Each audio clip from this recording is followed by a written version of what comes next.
Sa bawat isyu ng bayan, may kanya-kanyang opinyon ang mamamayan. Pinas, Pinas, Sabat with Coach Jared. Makisali, makisabat sa talakayan with Coach Jared. Boses ng masa, ating pagbibigyan. Opinyon ng taong bayan, ating pakikinggan. Pinas Sabat, Pinas Sabat. Kasama si Coach Jared. Opinyon ng masa, sureball kasama. Pinas Sabat with Coach Jared. Tuwing Sabado, alas 8:30 hanggang alas 10 ng gabi sa Radyo Pilipinas, Radyo Publiko, 738. Hello po everyone! Good morning, good afternoon, good evening wherever you are in God's green earth at welcome po dito sa Radyo Pilipinas, Radyo Publiko, Pinas Sabat na mga kababayan. It's been a while, matagal-patagal ho akong hindi nakabisita dito sa Radyo Pilipinas mga kababayan. But we are back at welcome po dito sa ating radio show sa Radyo Pilipinas, Radyo Publiko. And please don't forget na i-share po ang link nito pong ating kwentuhan ngayon sa inyong mga social media accounts at paki-follow and subscribe na rin ang YouTube and Facebook accounts ng Radyo Pilipinas, Radyo Publiko. At mapapanood nyo rin po ito sa TV Plus Channel 3 at Channel 45 to 49 din sa GMA For the Box. Ayan. Kamusta po kayong lahat mga kababayan? Nakikita ko pa yung mga ibang comments dito sa The Big V po. Parang kanina pa to. So guest pala si Attorney DJ kanina. Ayan. Nakikita ko sa chatroom ng YouTube. Sa Facebook, ayan, nandito na yung mga ibang viewers natin sa Facebook. Okay. So mga kababayan, ako po umaasa na nagkaroon kayo ng napaka-enjoyable na holidays. Although it is already January 10, pero please allow me dahil hindi ko po ito nagawa sa dito sa ating istasyon sa Radyo Pilipinas So, ngayon natin gagawin. Belated Merry Christmas at Happy New Year po sa inyong lahat. Ayan. Naging explosive po, no? Explosive ang ating 2026. Hindi pa tayo wala pa tayo sa gitna ng 2026, mga kababayan. Ang dami na agad ganap. Hindi ko lubos maisip na magiging ganito ka-explosive ang 2026. Akala ko boring na akala ko boring na ang 2026, mga kababayan, pero hindi pala.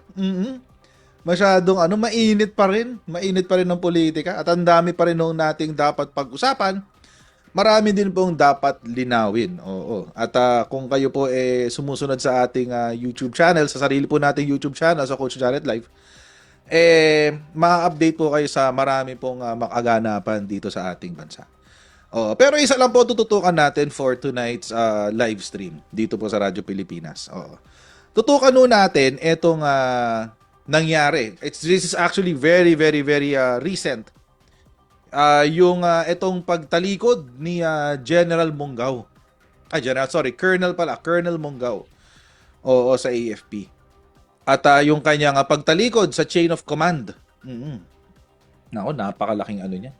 Napakalaking bagay niyan, mga kababayan, yung kanyang ginawa na yan. Hindi ko kung nanonood po kayo ng ating pong live stream every day, actually kahapon tinapik lang natin.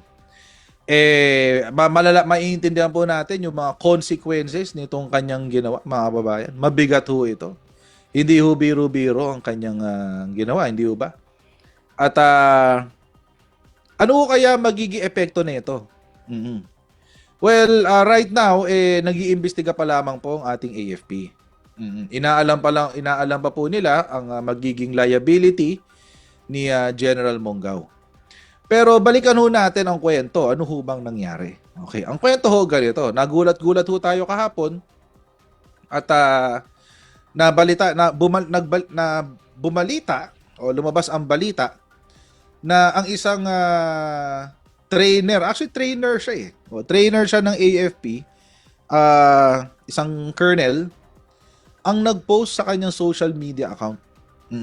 Nag-post siya ng isang post na hindi ho niya dapat ginawa kasi it's very partisan.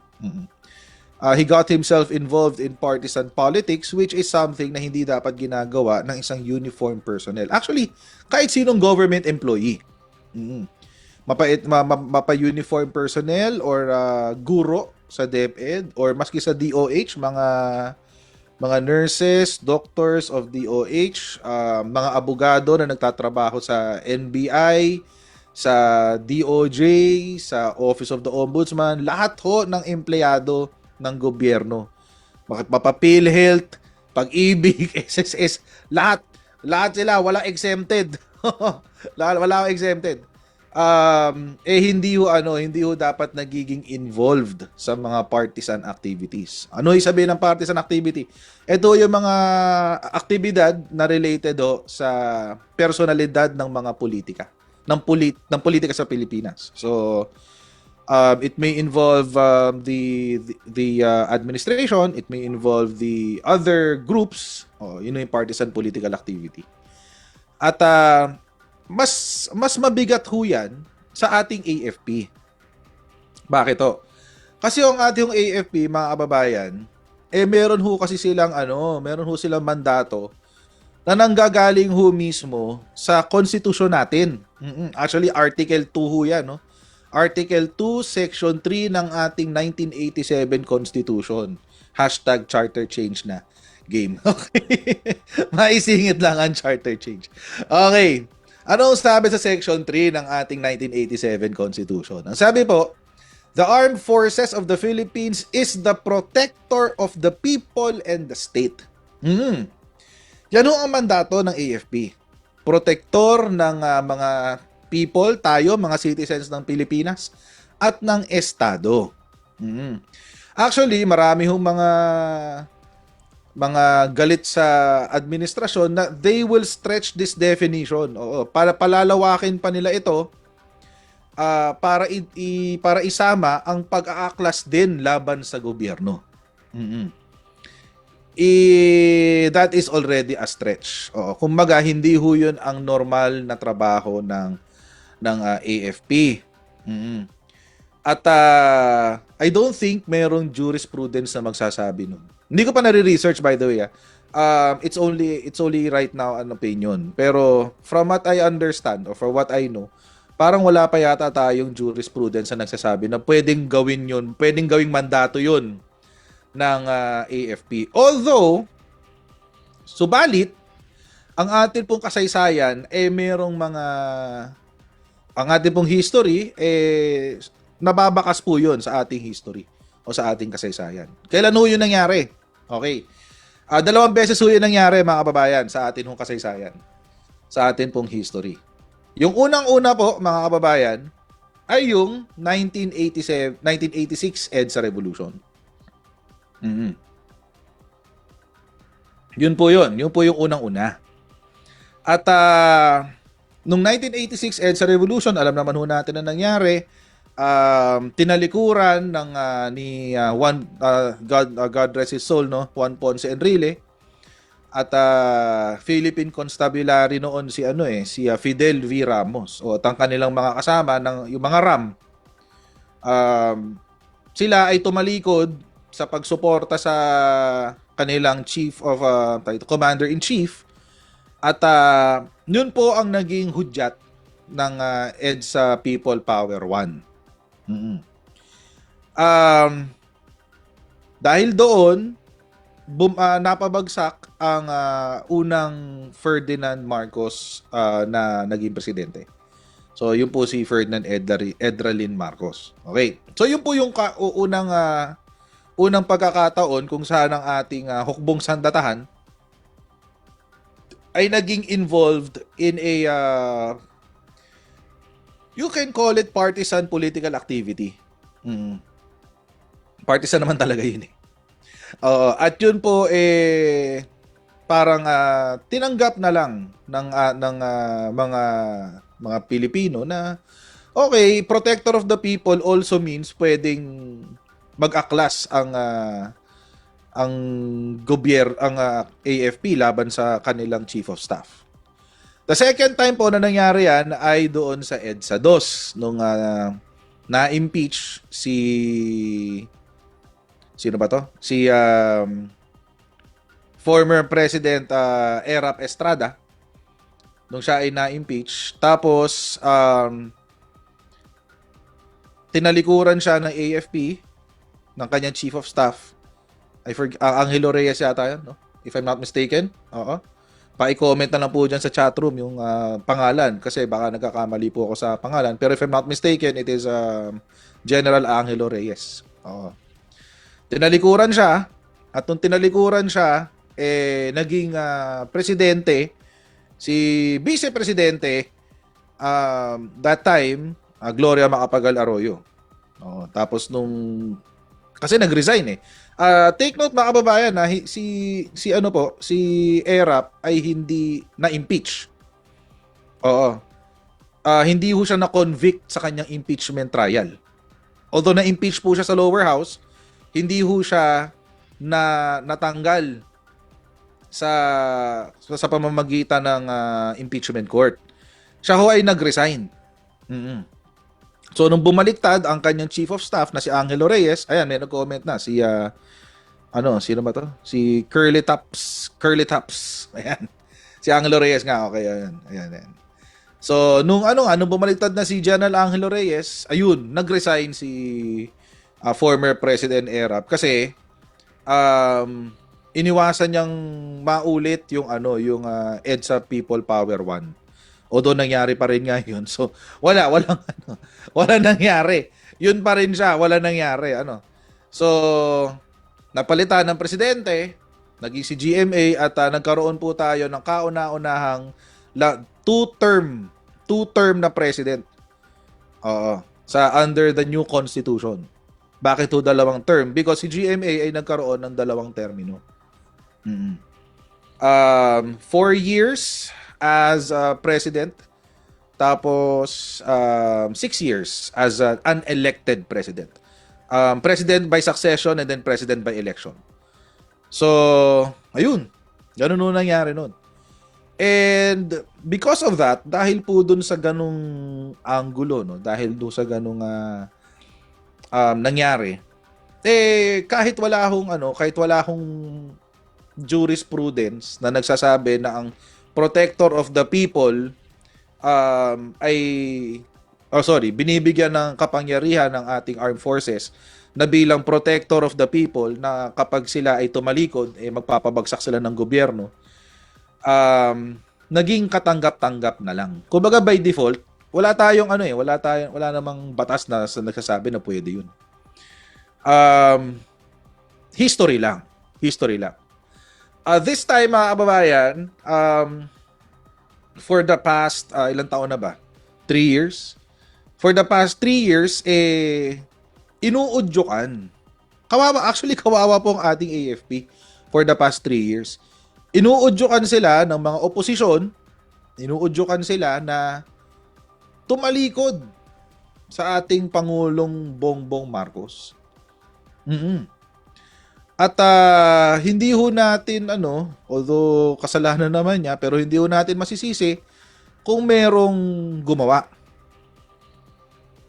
Yun nga lang pagkakamali niya. Napakalaki ng kanyang pagkakamali doon. Dapat hindi ho niya yun ginawa. But then again, pag-usapan natin. Okay, sabi po kasi sa Section 3 nga ho ng 1987 Constitution, the Armed Forces of the Philippines is the protector of the people and the state. Okay.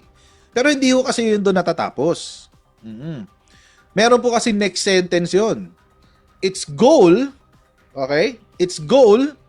is to secure the sovereignty of the state and the integrity of the national territory.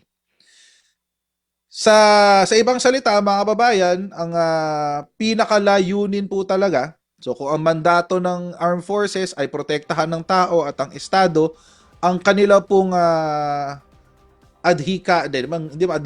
kanilang goal.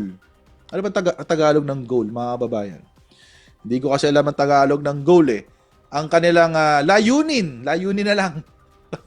Hindi ko alam kung yun ang saktong translation, pero sana yun na lang. Oo. Ang kanilang layunin, mga kababayan, ay siguruhin na ang Pilipinas ay meron pa ring soberanya. Oo. Ano ho ang soberanya? Soberanya po ay ang kalayaan ng isang bansa na pamunuan ang kanyang mga tao at ang kanyang mga teritoryo. Yun ho ang soberanya. Sovereignty. Yun ho. So, ibig sabihin, isa ho sa mga trabaho ng ating AFP ay siguruhin na ang Pilipinas ay mananatiling Pilipinas at ang Pilipino ay mananatiling Pilipino. Yun ho. Wala hong sasakop sa Pilipinas. Wala hong aangkin sa mga Pilipino maliban sa Pilipinas. Yun ang ibig sabihin ng soberanya. At naiipit po dito ang ating AFP because dahil sa mga kumokontra sa administrasyon, nahihila sila sa dalawang magkaibang lugar. Oo. Kaya nga ho napakalaking pagkakamali nitong ginawa ni Colonel Munggaw. Kasi kinampihan niya yung sa kabila. May problema ho kasi doon sa kabila. Hindi ho sila consistent. Bakit to? Kasi mga babayan, sa kabilang banda, yung opposition or yung new opposition, yung mga berde, yung mga berde, mga babayan, wala ho silang ibang objective, wala ho silang ibang gustong gawin o gustong mangyari, kundi mailagay ang isang pamilya ng nakaraang presidente sa posisyon. Yun lang naman ang gusto nila. Wala ho silang ibang gusto. Wala ho silang ibang pakialam. Ang gusto lang wala ho silang interes na pagyamanin ng Pilipinas. Wala ho silang interes na protektahan ang Pilipinas. Wala silang interes na protektahan ng mga Pilipino. Wala ho silang interes na ganun. Ang interes lang nila magkaroon ng continuity. Ibig sabihin, pangalang Duterte from now and forevermore. Gusto nilang iangat ang pangalan Duterte from now until forevermore. Ay hindi, tama ka dyan, Shiro Kansaki. Tawagin natin silang obstructionist. Oo. Yun lang naman ang gusto kasi nilang gawin. Kapag pumanig ka doon at ikaw ay nasa hukbong sandatahan at pumanig ka sa mga obstructionist, mga kababayan, kung ikaw ay isang miyembro ng hukbong sandatahan, paano mo po protektahan ang soberanya ng Pilipinas? Yung mga obstructionist, sila tong nagtatanggol ng pinaggagawa ng China dyan sa West Philippine Sea. Hindi ho ba napakalaking question mark ho nun, mga kababayan?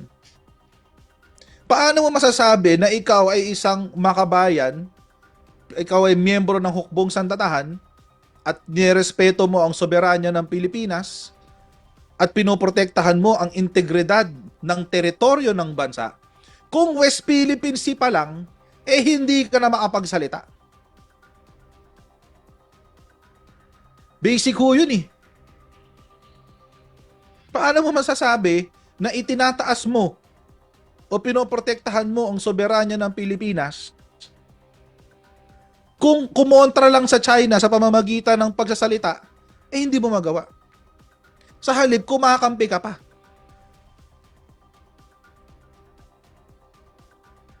Parang dalawang nagbabanggang ideya. Paano mo sasabihin na the Filipinos are worth fighting for pero they're not worth fighting for when it comes to the West Philippine Sea? Tagalogin natin para maintindihan ng karamihan. Paano mo sasabihin na ang Pilipinas ay dapat na ipinaglalaban? Ito yung lagi sinasabi ng mga obstructionist . The Filipinos are worth fighting for. Sabi nila. Pero hindi nila ipinaglalaban ang karapatan ng Pilipinas sa West Philippine Sea. Hindi nila ipinaglalaban ang karapatan ng mga mangingisda na winoter cannon dyan sa West Philippine Sea. Mangingisda, hindi barko ng BIFAR, hindi barko ng Coast Guard. Kaya napakalaking pagkakamali yung sinabi nito ni Colonel Munggaw na walang moral ascendancy ang Pangulo. Oo, napakalaking pagkakamali ho nun. Bakit? Kasi sa lahat ng politiko in the past 10 years, parang si Presidente Bongbong Marcos lang yata ang gumawa ng mga concrete steps para ipaglaban ng ating soberanya dyan sa West Philippine Sea. Kasi hindi ho kailangan na maging genius tayo, magkaroon ng PhD or JD or MD or whatever letter sa huli ng pangalan natin para maintindihan yung konsepto ng soberanya at pagmamahal sa bansa. Hindi mo kailangan nun. Oo, kailangan mo lang talaga mahalin mo ang bansa. Hindi mo kailangan maging government official, hindi mo kailangan maging magkaroon ng last name na Duterte para sabihin na nagmamahal ka sa bansa. No, no, no, no. Basic lang, mahalin mo lang yung bansa, period. Unahin mo ang bansa, period. Hindi yung magsasalita ka tulad ni Sara Duterte na I'm not pro any country at all. Imagine. Vice Presidente ng Pilipinas yun, mga kababayan. Sasabihin niya, I'm not pro any country at all. Imagine kung meron ho tayong ganyang klase ng mindset sa ating hukbong sandatahan. Country. Sarili mong bansa, hindi ka pro. Sarili mong bansa, hindi ka pro. Tapos sasabihin mo, mahalin natin ang Pilipinas. Kung pwede lang kung pwede lang ho tayo magsalita dito ng medyo pangkanto eh. Oo, kaso hindi eh. Di ho pwede na mainstream ako, consider kong mainstream dito Radyo Pilipinas. Pero alam niyo na ho yung gusto kong sabihin. Pag sinabi ko na kung pwede lang magsalita ng parang sa kanto. So, alam niyo mga kababayan, hindi ho hindi ho uubra. Hindi ho uubra itong naging mensahe ni Colonel Monggao sa atin hong para sa atin hong presidente. Ito ho ay isang napakalaking kasalanan para sa AFP. Actually, kung pupuntahan ho natin yung Commonwealth Act number 408, ito po yung ating Articles of War. Ito po ang batas na sinusunod ng ating hukbong sandatahan. Ito ho yung nag-a-apply sa kanilang batas. Meron ho dito sa Article 63. Okay? Kung meron po kayo internet, tignan nyo na rin po para po hindi po para nakikita nyo rin ho yung aking binabasa. Commonwealth Act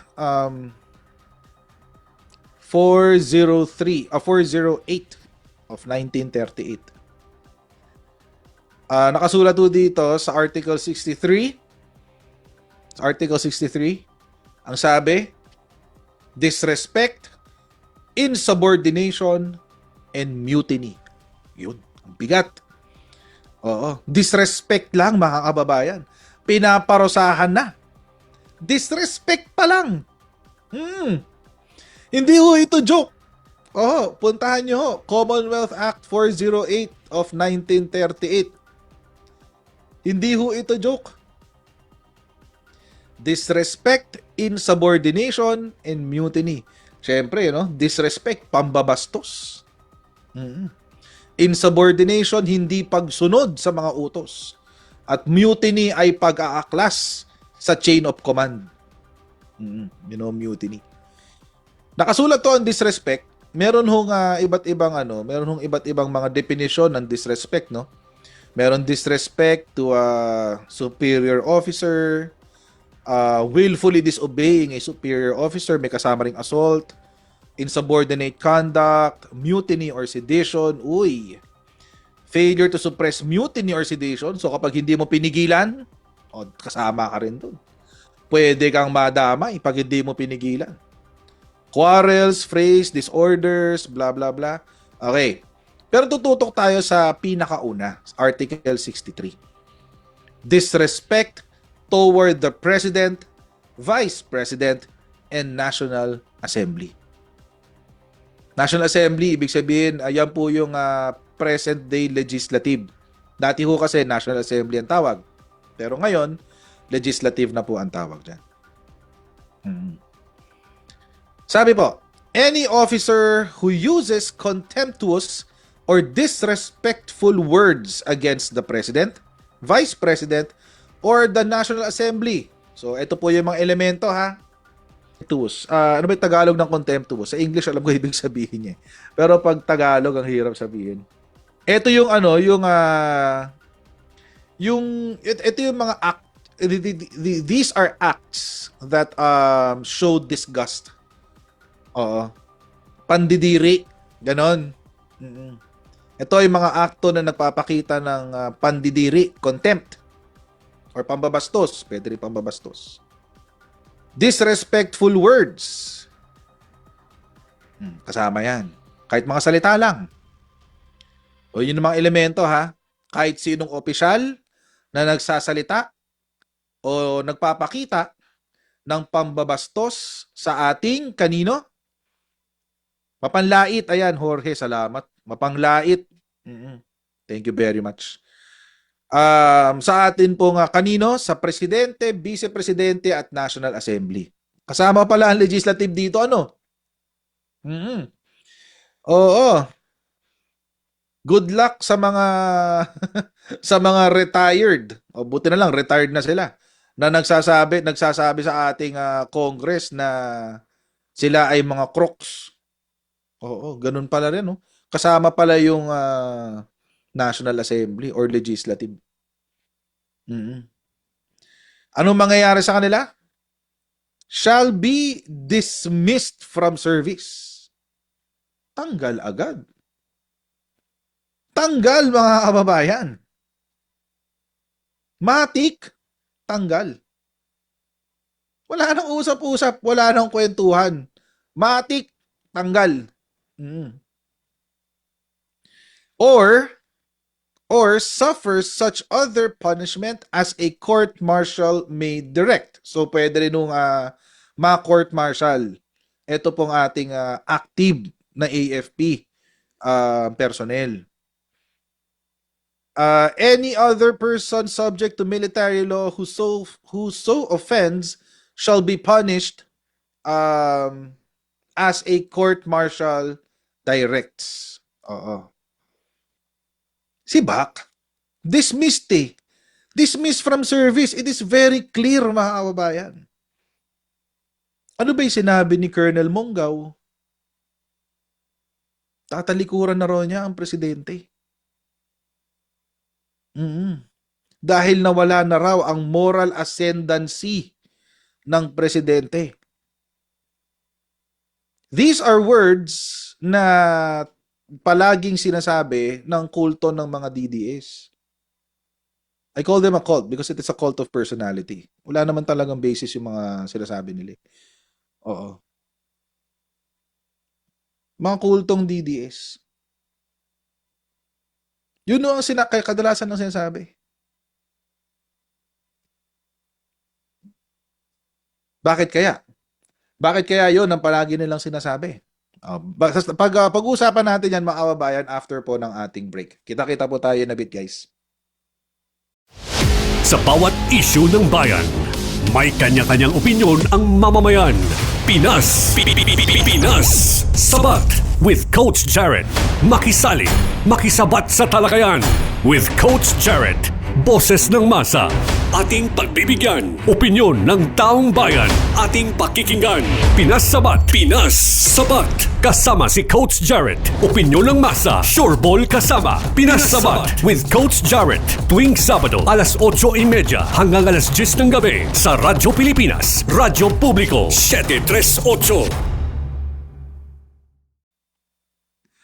Okay, welcome back po, mga sabateros. Sabateros ang tawag natin, no? Mga sabateros, welcome back po dito sa ating radio program sa Radyo Pilipinas, Radyo Publiko, Pinas Sabat with Coach Jared. Ayan. Okay, pagpatuloy natin yung ating kwentuhan natin na bit, matatanggap na ho tayo ng mga tawag galing po sa inyong lahat. Natapos po tayo doon sa parte ng ating kwentuhan kung saan tinanong natin, merong naiwan na tanong. Ang tanong is, bakit sinasabi ni Colonel Mongaw na nawalan ng moral ascendancy ang ating Pangulo? Actually, mga kababayan, kung pupuntahan nyo po yung kanyang Facebook page kung saan niya pinost yung kanyang mga sinabi, makikita nyo ho, mga kababayan, na siya po nasa embedded siya, as in knee deep. Actually, hindi nga lang knee deep, feeling ko neck deep hanggang leeg. Hanggang leeg siyang nakalubog sa propaganda ng mga Duterte supporters. Mm-mm. Neck deep, as in ganong kalalim ang kanyang tao dito, pagkaka-involve. Kasi halos lahat ng sineshare niya na na mga videos, mga komento, it's either anti-administration or mga bloggers or vloggers of the obstructionists. Mm. So mukhang inindoctrinate niya yung kanyang sarili. Mm. Mukhang biniktima niya ang kanyang sarili. Binudol niya ang kanyang sarili sa mga fake news sa naririnig niya sa mga sa mga nagkokomento na galit sa ating administrasyon. Pero mga kababayan, hindi ho kasi porke sinabi nitong mga tao na ito, regardless kung sila ay merong posisyon sa gobyerno o sila ay or sila ay mga abogado, doktor or tambay sa kanto, it doesn't matter. Hindi ho porke sinabi nila, ibig sabihin may katotohanan na. At syempre, karamihan po sa mga budol na pinapaniwalaan ng mga naikinig sa mga obstructionist, yung walang ginagawa ang ating Marcos administration. Oo. Actually, mga kababayan, isa ho yan sa pinakamalaking fake news na meron po ngayon sa bansa na walang ginawa ang ating Pangulo. Mga kababayan, kung babalikan lang natin ng ilang araw, 2 days ago or a couple of days ago, marinig nyo po yung balita na si PBBM ay nag-declare ng PhilHealth amnesty. Ito po ay para masiguro na lahat ng Pilipino ay makabalik sa PhilHealth. Winave po ang penalty sa mga late contributions. I-winave po ang mga iba't ibang mga pabigat sa pagbalik sa ating PhilHealth. Alam niyo ba't ginawa ho ng presidente yan? Kasi ang dami na hong benepisyo ng PhilHealth ngayon eh. Sa sobrang dami ho ng benepisyo ng PhilHealth, tapos konting Pilipino lang ang nakakapakinabang. Hindi naman ho pwedeng ganun. Dapat ho, the more the merrier. The more the merrier, sabi nga nila. Dapat lahat, kung hindi man lahat, majority ng Filipinos ay makakuha ng benepisyo ng PhilHealth. Yung number pa lang ng dialysis eh. Ilan yun? Nasa 100 plus yun, di ba? 150 ba, if I'm not mistaken? From 50, naging 150 na. Yung coverage ng critical illnesses. Napakalaking benepisyo na nun. Yung covered na rin ng PhilHealth, pati ER, emergency room. Dati ho, hindi covered ng PhilHealth yan. Alam nyo ba, mas mahal sa ER kaysa sa sa ward. Kapag ikaw ay na-confine na, mas mahal ang gagastusin mo sa ER kaysa sa ward. Totoo yan. No joke yan. Pero ngayon, covered na rin po pati ang ER. Napakarami na pong benepisyo ngayon ang inilatag ng Marcos administration. Doon pa lang sa zero balance billing eh. Ulit-ulitin pa ba natin yan? Napakalaking benepisyo na ng zero balance billing. Alam niyo mga kababayan, I'm sure hindi lang masyado na-highlight, pero suggestion ko po sa DOH, marami hong, tulad pag ako po nagla-livestream sa aking personal channel, no? Pag ako po nagla-livestream doon at nababanggit ko po yung zero balance billing, napakarami pong nagko-comment. As in, napakaraming nagko-comment. Yung anak ko nakinabang sa zero balance billing, yung lola ko ganito, yung nanay ko ganito, tatay ko ganito, yung anak ko ganito. Nag-benefit sila sa zero balance billing sa mga DOH hospitals. Napakarami pong kwento. So, suggestion ko po sa ating Presidential Communications Office, try nyo pong hanapin yung mga beneficiary. Tapos pa-interview nyo, kuha ko kayo ng mga dokumento. Interview nyo. Kasi napakarami ho talaga ang naikinabang sa zero balance billing. Opo. So, doon pa lang ho eh. Marami na hong benepisyong nakuha ang mga hampas lupang tulad natin ho. Oo. Isama pa ho natin yung benepisyo na nakuha ng mga magsasaka. Simula 1986 until 2022 or 2023, Hindi ho na-implement ng maayos ang agrarian reform sa Pilipinas. Actually, hindi pa nga 1986 eh. Maski sa panahon ho ni Apo Lakay, ni Ferdinand Endralin Marcos, nahirapan ho siya na i-implement completely ang agrarian reform. Dahil merong mga hasyendero na kumukontra. Pero ngayon, mga kababayan, through the political will of President Bongbong Marcos, ano hong nangyari? Ilang libong titulo na ang naipamigay ng Department of Agrarian Reform. Libo ha, we're not talking about hundreds. We're talking about thousands upon thousands upon thousands of land titles ang nai-distribute na sa iba't ibang mga lugar na ipamigay na sa mga magsasaka ang kanilang lupa. Yung lupang sinasaka nila, hindi na nila utang sa gobyerno. Wala na silang utang. Kinondone na po ang kanilang utang. Wala na ho silang utang. If I'm not mistaken, that's around 50 billion or 150 billion, either of the two. Basta ganung halaga. Write-off. Binura lang, guys. Mga kababayan, binura lang. Write-off. Wala nang utang to mga to. I-distribute nyo na yung mga titulo. That's political will, mga kababayan. Oh. Pero ang kadalasan napapainggan natin, and may, to some degree, kasalanan din to ng mainstream media kasi ang hina-highlight nila palagi yung issue, palagi yung chismis. Hindi nila binabalita yung mga magagandang nagagawa ng gobyerno. Pero that's a topic for another time. Ano? But it is a fact.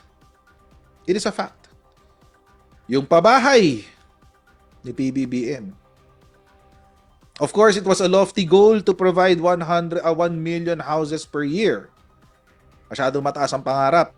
Okay lang yun, walang problema. At least may naipamigay kaysa sa zero.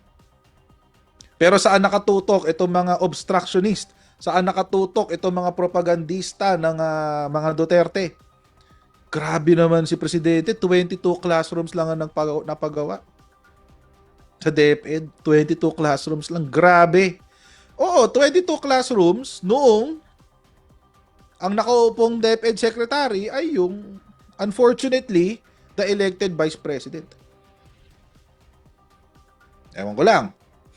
Kasi 3 taon siya nakaupo. Sa 3 taon siya nakaupo, 22 na classrooms. Grabe naman. Grabe naman yun. O ito, ngayon lang, si Ate Lorna Bunaw, nag-comment tungkol doon sa zero balance billing. Bayaw ko, coach, 80K billing niya sa hospital. Kahit piso, wala silang binayaran sa hospital. See? 80K, guys. 80K. Oo. Diba? But anyway, going back. So, yun. Pero marami nang naipamigay na mga bahay. Marami nang naipamigay na lupa. Diba? Marami yung ginagawa ang ating administrasyon na hindi na-highlight dahil natatabunan ng chismis. At si Monggao po ay biktima ng ganyang chismis. Alam nyo mga kababayan, kung nag-intay-intay lang siya ng konti, inintay niya yung kanyang retirement, yung kanyang pension, magiging sweldo nun is the next highest position. So kung colonel siya ngayon, ang magiging pension niya ay kung magkano ang sinasahod ng isang general. Imagine mga kababayan, yung kanyang sinakripisyo. Oo. Dahil lang gusto niya magpaka-Duterte. Pension niya should be para sa isang general. Yung next highest position. Kaso, bahala siya. Bahala siya ngayon. Kasi pinili niya yan eh. Wala naman tayong magagawa. Ano pa ba? Ano pa ba yung mga nagagawa ng Marcos administration? Ito mga babayan, over the holidays, maraming nagalit dito sa ginawa na to ng presidente. Maraming nagalit. Basic lang to actually. Pero galit na galit ang mga tao dito dahil nag-cause daw ng traffic. EDSA Rehab. For some reason, galit na galit ang mga tao sa presidente dahil sobrang traffic daw. Pero ngayon na natapos na, tuwan-tuwa naman. Di na raw masyadong malubak. See? That's the political will eh. You need that kind of political will to advance the development of the Philippines. Ngayon, 20 kumpanya, according do sa nabasa ko kanina sa Facebook, I'm not sure if it is true or factual, pero 20 kumpanya sa Japan ang nag-aagawan na buuin ang National Railway System ng Pilipinas. 20. 20 Japanese companies ang nag-aagawan. Gusto namin kami ang gagawa ng railways nyo dyan sa Pilipinas. I just need to fact check that.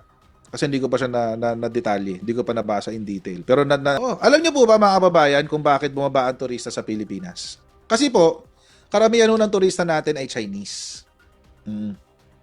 Karamihan ng turista natin ay Chinese. At dahil sa posisyon ni PBBM na labanan ng China sa West Philippine Sea, nagalit sa atin ng China. So parang nagkaroon tayo ng parang hindi naman ban, pero nagkaroon ng pagdi-discourage ng mga Chinese citizens na bumisita dito. But regardless, meron pa rin 52 million visitors sa Pilipinas sa buong kabuuan ng 2025. 52 million, guys. Ang dami nun. Diba? 52 million. Grabe. Tapos sasabihin nila, bagsak ang ekonomiya, etc. How can you say the economy is bagsak? Turista pa lang, labas-pasok na sa Pilipinas. Paano masasabi na bagsak ang ekonomiya ay ang ating unemployment rate is at 4%. 4% unemployed. 96% employed. Paano masabi bagsak ang ekonomiya nun? Di ba? Tapos, food security natin. Buti minention ni Fido dito. Food security natin, mga kababayan. Di ba, na-mention nga doon sa ating interview ni Attorney Larry Gadon, si Papa Sec, kay Poverty Alleviation Secretary, na ang Pilipinas ay number 7 sa rice exporters. Export, sa buong mundo. Ang Pilipinas ay number 7 rice exporter. Top 10 sa buong mundo ng Pilipinas. At if I'm not mistaken, nabanggit ko nito kagabi sa aking live stream. If I'm not mistaken, hanggang ngayon hindi pa nililift yung suspension ng import ng bigas. Tawa nga ako kahapon sa chatroom kahapon sa ating live stream sa channel ko. May mga nagko-comment, ang sabi nila, kaya pala wala nang imported na bigas. kaya doon pala wala nang imported na bigas. Dahil doon, matagal na ako kasi hindi nag-i-import. At nasabi nga natin kahapon, baka yung mga private importers, sila yung nakakakuha ng mga imported rice like Japanese, Thai rice, basmati, etc. Pero yung mga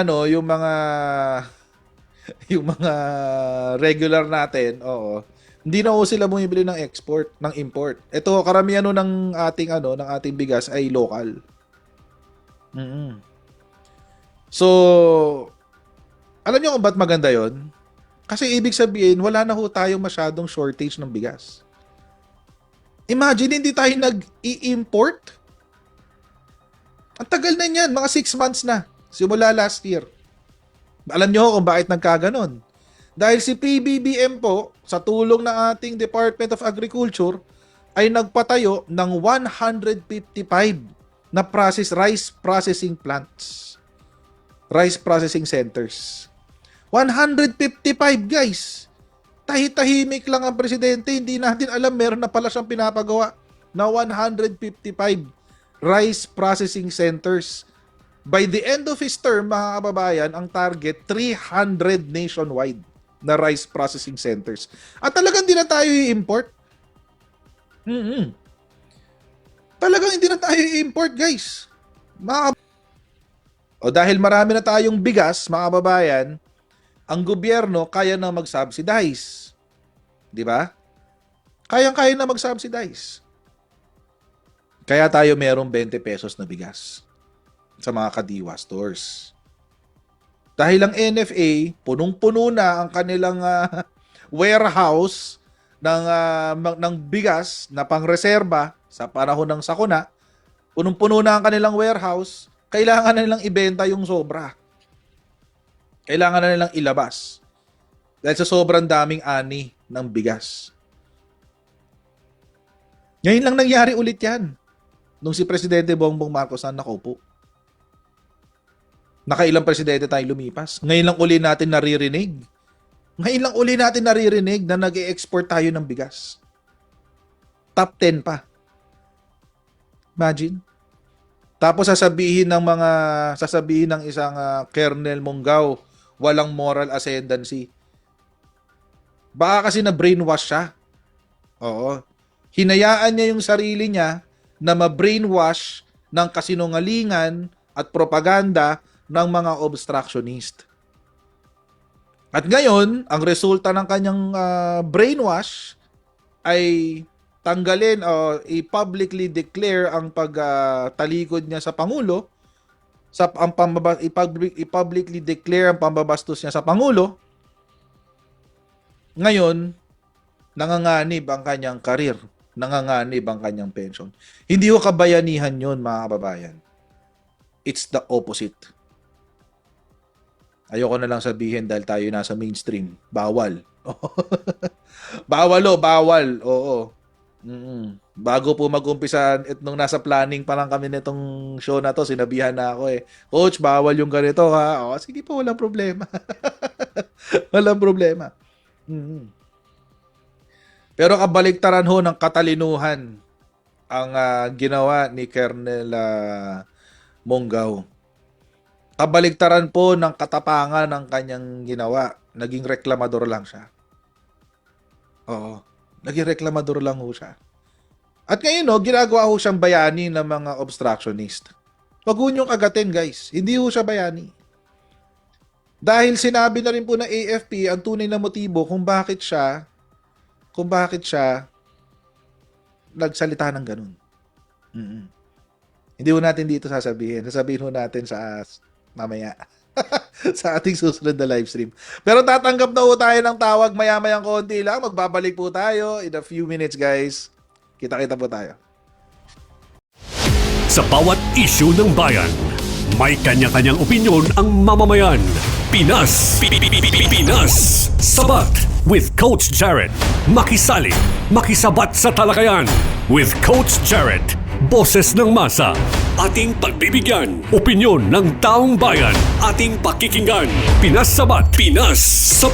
Kasama si Coach Jared. Opinyon ng masa. Sureball kasama. Pinas Sabat with Coach Jared. Tuwing Sabado, alas 8:30 hanggang alas 10 ng gabi sa Radyo Pilipinas. Radyo Publiko 738. Okay, welcome back po dito sa Pinas Sabat with Coach Jared sa Radyo Pilipinas, Radyo Publiko. Huwag niyo kakalimutan na mag-subscribe dito, guys, at saka mag-follow sa kanilang social media account. Sa Facebook din. Oo. So, follow niyo lang ho ito. At share niyo rin po yung kanilang content, lalo na po yung mga balita na kanilang sinasabi sa atin. Ano? Dahil marami ho dito sa kanilang mga binabalita ay mga facts. Oo, hindi ho ito yung chismis na mga obstructionist, ha? So, ayun. Pero at this point, mga kababayan, bubuksan na po natin ang linya ng ating telepono kasi isa lang naman siya.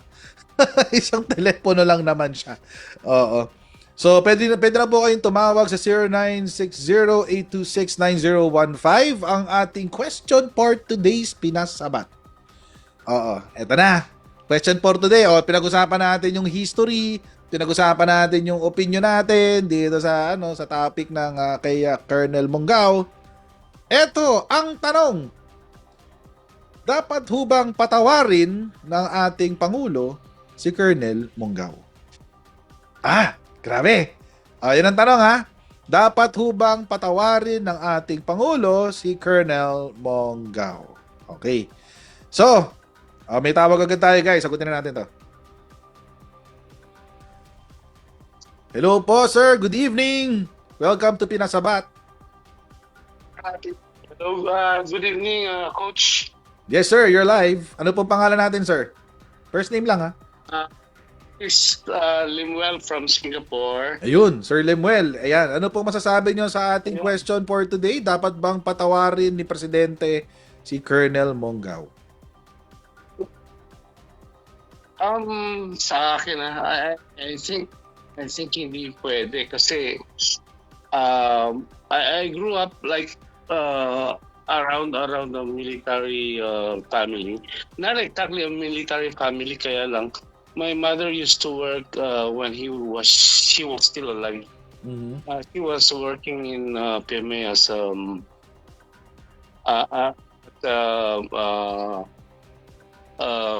non-commissioned officer, Non-commissioned officer. Okay. civilian employee. Mhm. Itindihan ko yung mga ano na yan, yung mga laws that yung mga tawag dito, code of conduct of being a soldier should be paramount to protect the sovereignty and the constitution. Right.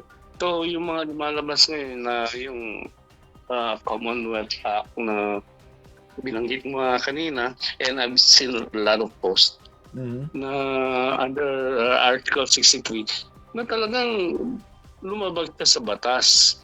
So, and then at the most is that his rank is a colonel. Right. Gladly, he is not handling a regiment or infantry or a brigade. So, what more if that yung mga indoctrinations niya sa mga training, di ba? He was into training. Sa training officer, tapos indoctrinate mo yung mga sundalo natin na gano'n. Hindi pa pwedeng magkaroon tayo ng mga gano'n na partisan thinking sa mga sundalo kasi they're supposed to, they have one job to protect the sovereignty and the constitution and civilian authorities supreme. Ang take ko dyan is kung papatawarin niya dahil nga may nababasa akong mga post na he is from batch 92, parang kabatch ko na rin yan, and a lot of my batches that had graduated in PMA are all now brigadier generals.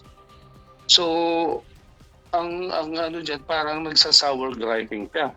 Pero there are some mechanisms kung bakit hindi siya na-promote. But that's beside the story. Hindi pwede na lahat ng mga gripings mo sa gobyerno, idadaan mo dyan sa ipapublicize mo. Pwede mo naman kausapin yung immediate supervisor mo sa army na bakit ganon. There must something that is in him or the command that he doesn't deserve to become a star rank. Right. So kung sa palagay mo ba sabi ng presidente, hindi, ano lang kasi alam ko si PBBM is compassionate siya. Ano siya baka sabihin niya, wag na, bigay mo na lang yung rango niya. If that would be the case. Pero hindi pwede. Kasi yung mga pronouncements na gano'n is nakasulat sa batas eh. And then, one thing in particular, if you have transgressed the law, you have kailangan maimbestigahan and then kailangan panagutan niya if that would be true na talaga siya yung nag-post. Kasi si Presidente, hindi naman siya ganun-ganun lang para appease something. Ang natanda niyo yung nangyari kay General Torre between the rift with him and the NAPOLCOM thing. Hindi niya inano yun, hindi niya kinondon. What more sa mga gantong bagay na Right, I understand. Oo, na yung si Colonel Monggao publicly announced that he will no longer support the president. in the chain of command. That's very precise in the law that going against the chain of command Mhm. or not something to say similar like Okay. that. It's that it is punishable. Oo. So Yeah, I get. it does not sit well na baka patawarin ni Mhm. Presidente yan. I Yeah. am the President. Isa Oh. ng Lucano and I am ng Lucano. Mhm. Right. Okay. Thank you very much, sir, for your comment, ha. Baka may gusto po kayo i-shoutout. Yung mga DDS friends ko rin pa dito. Sila pa rin. Tama na siguro pag-uusapan namin sa Monday. At saka Okay. yung Rocky Boys ng Baguio City who are around the world as well. Good evening sa inyo. Hindi. Coach, wala ka nung last week, inabangan kita. Opo, wala talaga ako last week. Kasi may mga ginagawa pa ako noon. May mga sinasarado pa tayo mga activities. Kaya wala ako last week. Pero we're back. Opo. Okay, thank you very much po, sir, for calling. Okay, God bless you. Bye-bye. Over to you. Thank you. Bye.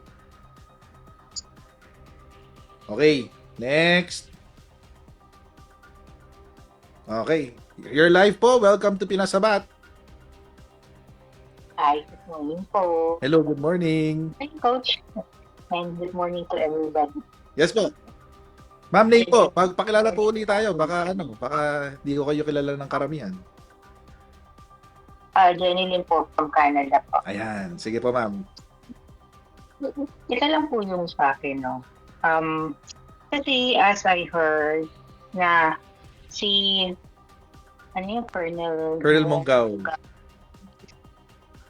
Nag-suffer po siya ng parang may mental disorder to something kasi nagkaroon siya ng malaria. So, before. So, and then, tinagap pa rin siya ng AFP. Kasi bilang, ang mali kasi nila doon, ginawa siyang parang trainer, which is wrong. Kung meron kang mental disability, dapat hindi ka nandoon. Normally yun. So, yun lang Pero ma'am, let me just say, no?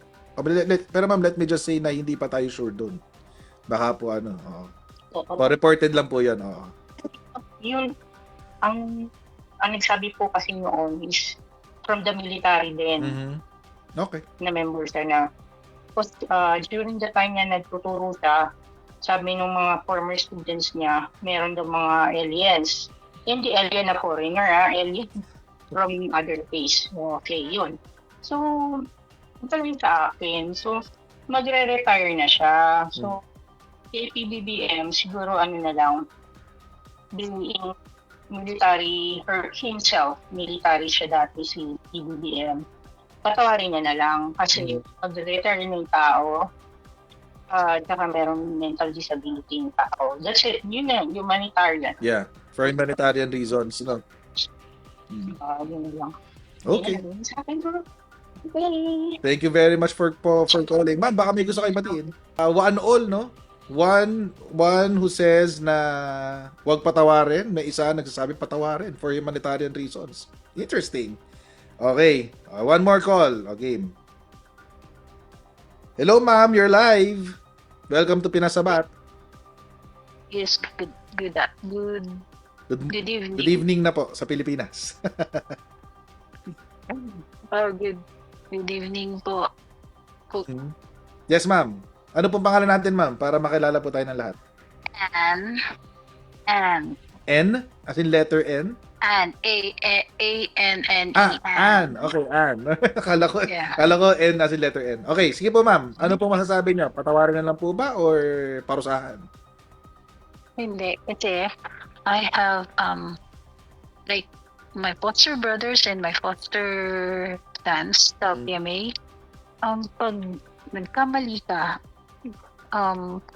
at saka very very kuan kasi yung ginawa ni Colonel Monggao hindi yon kapatawad-tawad. You know, you are in the military, you're supposed to know kung ano dapat yung gagawin mo. Hindi ka dapat, especially sa commander-in-chief, kung ayaw mo, pumunta ka dun sa ano, may mga department kung saan ka pwedeng mag ano na, Right. assist, nag-gripe mo. Hindi yung, Parang grievance committee, gano'n, ano? oo.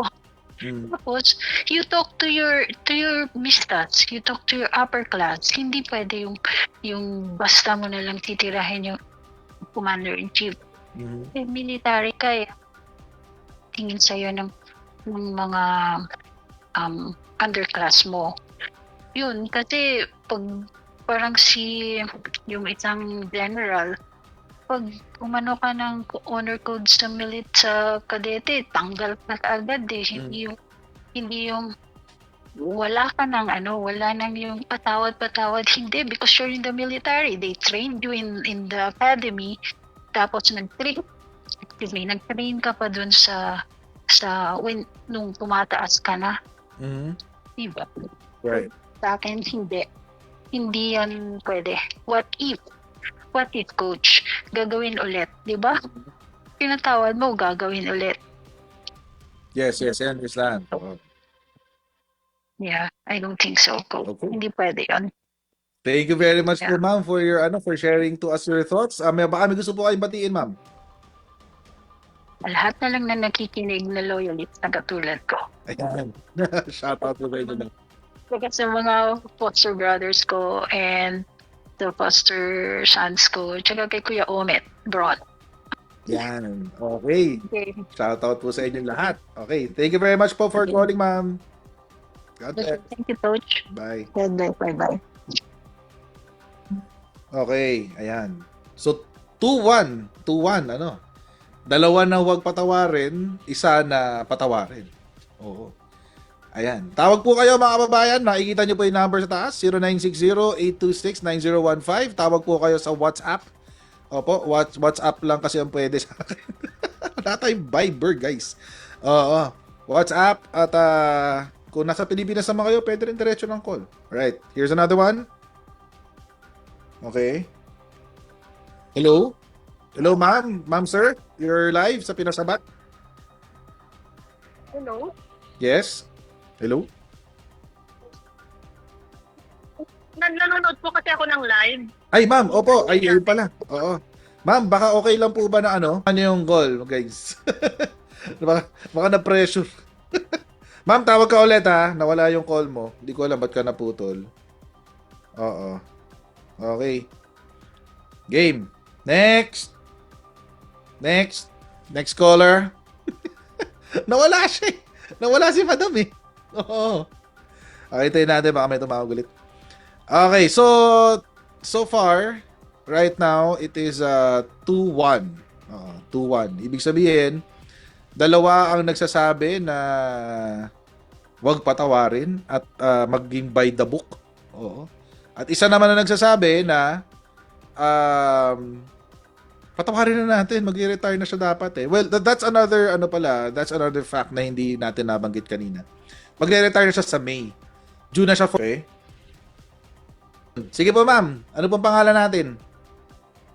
Hello po. Yes, ma'am. Welcome po. You're live. Ano po? Marilyn Leiva po. Ayan, si Ma'am Marilyn. Ma'am, how are you? Mabuti po. Ayun, buti naman. Okay. Ano po masasabi niyo, ma'am? Patawarin o parusahan? Ay, hindi po. Sa akin po, hindi po. Kasi po, member ka ng AFP. Your job is, or protector ka ng people of the Philippines at sa gobyerno, kay President. Dahil in-announce mo na yung withdrawal of support mo, it is punishable talaga based sa sa law din ng AFP. So, para sa akin, hindi po dapat. Dapat may consequence talaga yung ginawa niya. Right. Yun lang po. Okay. Bam, baka may gusto ko kayo shoutout. Shout out sa mga loyalista na katulad ko. Okay, shoutout po sa mga loyalists. Oo, sa atin. Okay. Sige po, ma'am. Thank you very Salamat. much for calling, ha. Opo, good luck po. Okay, thank you very Yeah. much. You too. Pinasabat. Yes po. Bye-bye. God bless. Bye. God bless. Okay. Yan. Shit. Ayan, okay. Ayun, yung ano, tumawag kanina, binabaan ko, tawag ka ulit kasi kailangan ko siya ibaba para mabukas ako yung speaker. So, tawag ka po ulit. Oo. 3 na! 3-1! Papasok kayo sa office. Papasok kayo sa work. No, nasa friends po ako. France, okay. Sige po, ma'am. Ano po, nakikinig po ba kayo? Ano po bang masasabi sa topic natin? Papatawarin po, paparusahan si Colonel Monggao.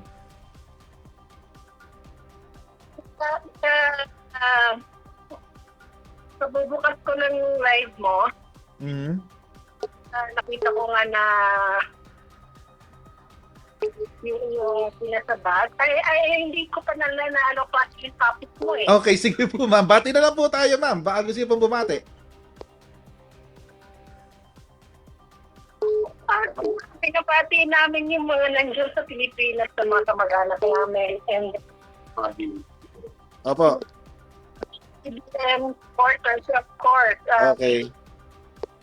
Dito hindi kami nadadala ng mga pro. Mhm. That's good to know po, ma'am. Ma'am, ano pong pangalan niyo, ma'am? Di niyo nabanggit. Anong pangalan niyo, ma'am? Po kayo? Pili namin ikaw. Congratulations sa yung show. Thank you very much po, ma'am. Hindi naman ako nakikinig sa'yo. Thank you very much po sa support, ma'am. Oh, yes. I gusto ko kasi yung the way yung ko hinihimay Mm. yung mga topic. Thank you very much po, ma'am. It's an honor po. It's an honor. Yes, and Opo. so yun. Okay. Thank you very much po, ma'am. Okay. Ingat kayo dyan palagi. Opo. God bless po, ma'am. Bye. Yes, ma'am. Ma'am, sir. Yes, this is Coach Jared po from Pinasabat. Opo. Yes, sir. Sir, this is Joe from Cavite. Yan, Ma'am Jo. Opo. For me, hindi dapat patawarin because may consequence yung ginawa niya, lalo na siya ay trainer. Mhm. Aliban natin kung ano ipapasok niya sa mga cadet or sa mga tinitrain niya. Right. Walang kapatawaran yon. Mhm. Okay. Personal siguro, knowing our president napakabait, siguro patatawarin. Pero yung consequence, hindi dapat lumagpas. Hindi dapat mapalagpas. Papalampas. Right. Mhm. Ayan. Thank you very much po. Ma'am, baka may gusto po kayong batiin. Hello sa mga sana magising na kayo. Thank you. Para magising na madides. Thank you very much po, ma'am. God bless po. Bye. Okay. Dahil we have only 2 minutes left, ito, summary. Very, very short. Mabilis ang summary lang. Personally, ako lang naman to. The president can forgive the offense. But, ito ha, but, the law should be implemented. Oo. Bilang tao, pwedeng patawarin ng pangulo bilang tao. Mhm. Pero ang batas dapat i-implement. Mhm. Dahil nga tulad ng sinabi ng karamihan sa kanyang posisyon baagayahin ng ibang mga magiging mga sundalo in the future. Oo. At kung ano man yung pagdidesisyonan ng court martial, kung mako-court martial siya, yun na lang ang sundin. Padaanin natin sa due process, padaanin sa proseso, kung mapapatawad ng proseso o di mapapatawarin, kung hindi, ibigay ang tamang hatol. Okay, so mga kababayan, hanggang dito lang po muna tayo sa ating pinasabat ngayong Sabado, January 10, 2026. Magkita-kita po tayo muli next week dito po sa Pinasabat, sa Radyo Pilipinas, Radyo Publiko. At tuloy po natin kwentuhan sa aking sariling channel. Okay? God bless everyone. See you again next week. All right? Bye everyone. See you. Sa bawat issue ng bayan, may kanya-kanyang opinyon ang mamamayan. Pinas, Pinas, Sabat with Coach Jared. Makisali, makisabat sa talakayan with Coach Jared. Boses ng masa, ating pagbibigyan. Opinyon ng taong bayan, ating pakikinggan. Pinas Sabat, Pinas Sabat. Kasama si Coach Jared. Opinyon ng masa, sureball kasama. Pinas Sabat with Coach Jared. Tuwing Sabado, alas 8:30 hanggang alas 10 ng gabi sa Radyo Pilipinas, Radyo Publiko 738.